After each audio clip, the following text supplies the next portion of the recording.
Benjamin, who is actually with us.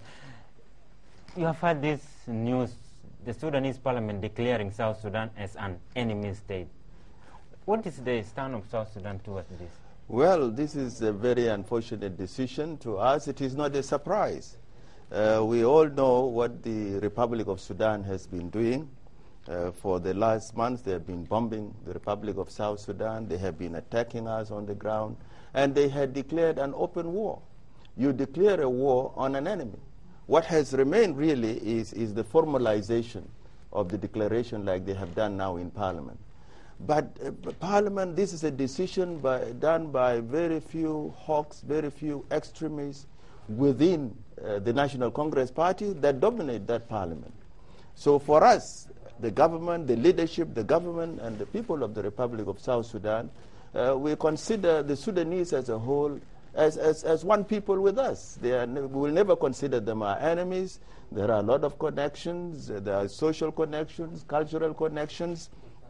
And on top of this, we have one of the longest borders on earth, 2,100 kilometers, where we allow the people from the Republic of Sudan, the Messeria, the Rezegad, you are talking about 2 million people with their 4 million animals entering our territory.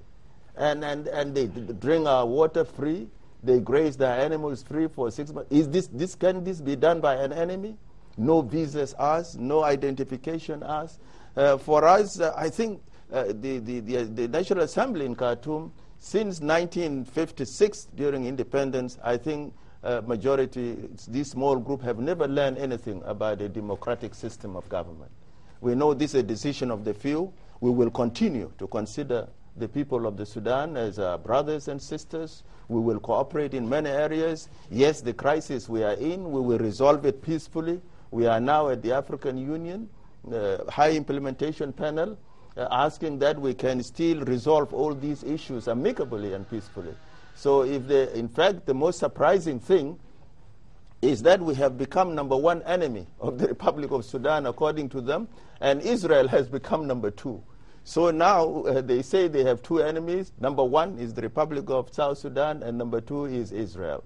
Really, I think it is a very immature decision. But we know the majority of the Sudanese people will not agree with this, and we will continue to foster good relations with the rest of the people of the Republic of Sudan. But does this decision worry the people of South Sudan?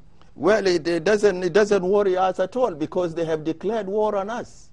You don't declare war on a friend.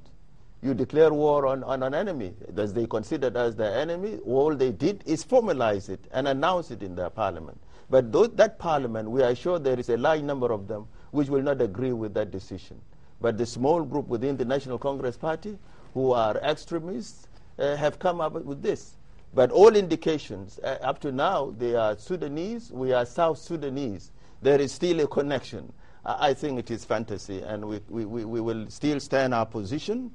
We will protect our country, and we'll go ahead negotiating with them so that we resolve the issues which are outstanding. And that Sudanese parliament also said Khartoum must remove the present SPLM-led government from power and install a puppet regime in Juba.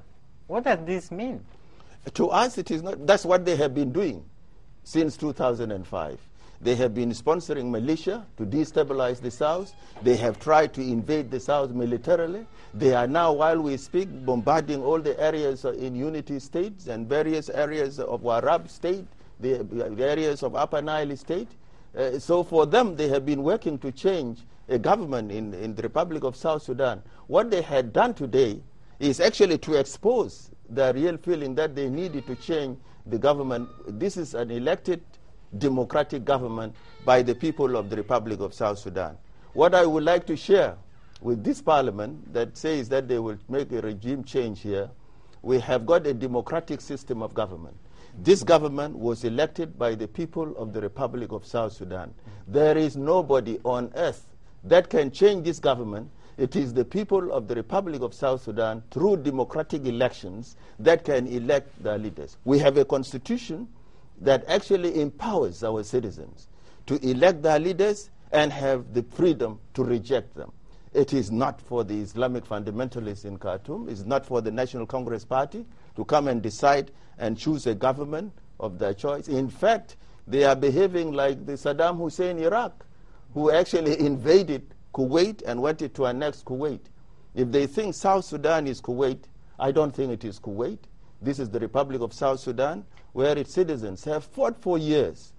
It is now since 192 years we have been actually dominated, ravaged, and invaded by foreigners. And our people have stood the ground.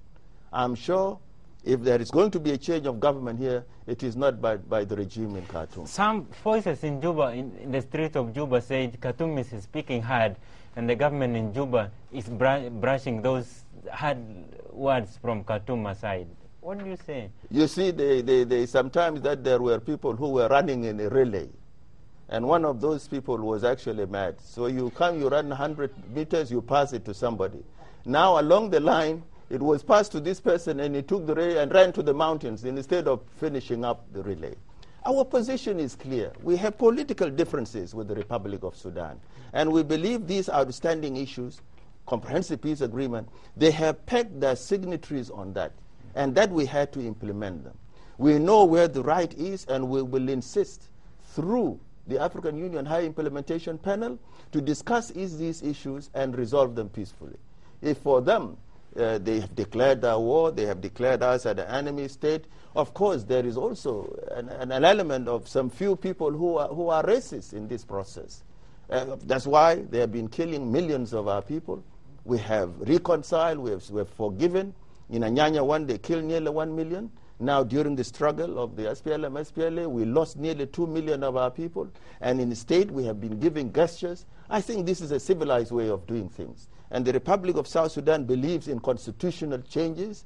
It believes in a democratic government. And for us, it will take time for the present National Congress Party to learn that democracy is a different ballgame altogether. So we are not being soft.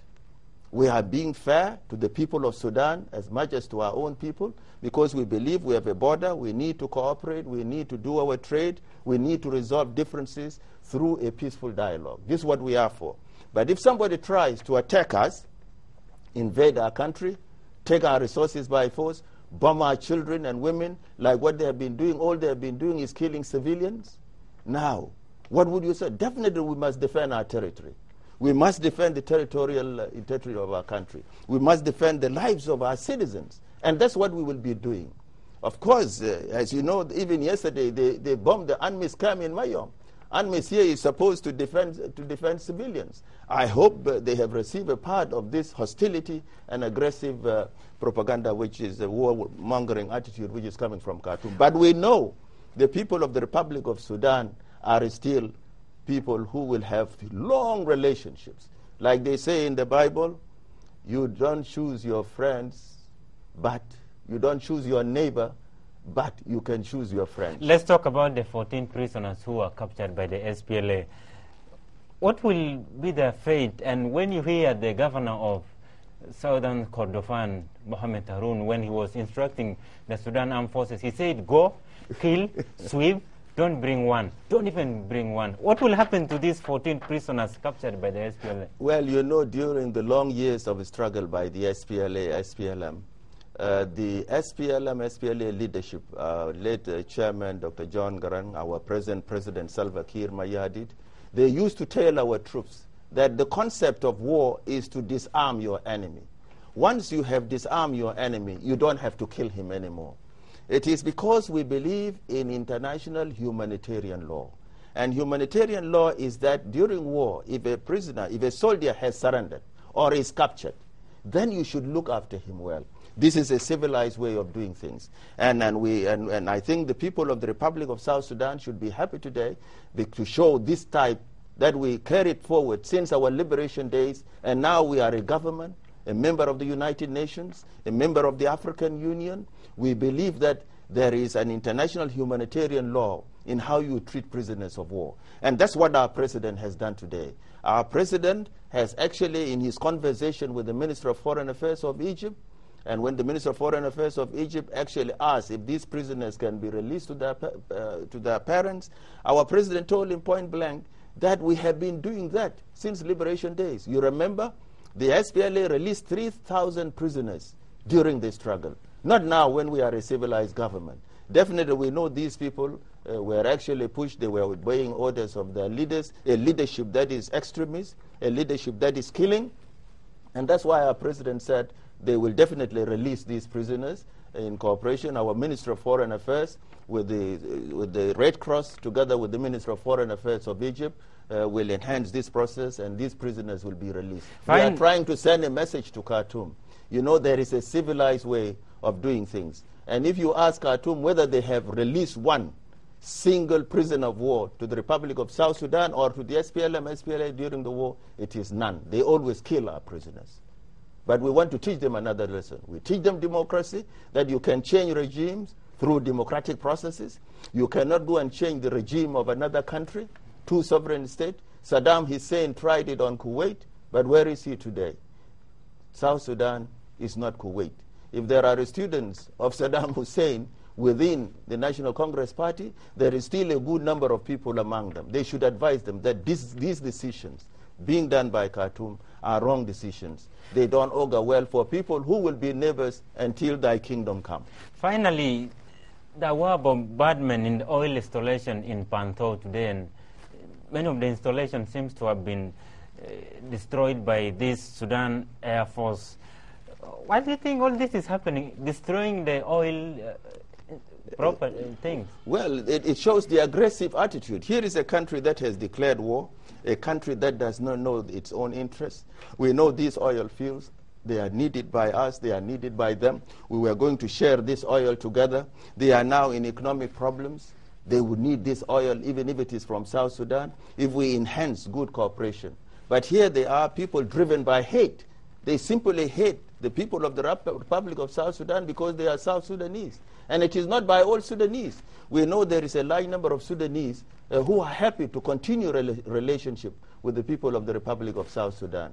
I'm sure the destruction of the oil wells that they are doing does not actually show any maturity. We have said we need the viability of two states, the Republic of South Sudan and the Republic of Sudan. And we were willing to share a part of this money in order to help them to strengthen their economy, resolve our issues. But what do you get? Aggression, air bombardment, declaration of being the first enemy of the Sudan, trying to make a regime. They have been accusing us that we wanted to make a regime change in the Republic of Sudan. Today, they have announced it in their parliament. What they were saying, actually, they were working for the change of government in the Republic of South Sudan. But I can assure you, it is only our people, the people of the Republic of South Sudan, who are democratic, that can only change their government. Dr. Barnaba Benjamin, thank you very much. I'm afraid we have to leave it there.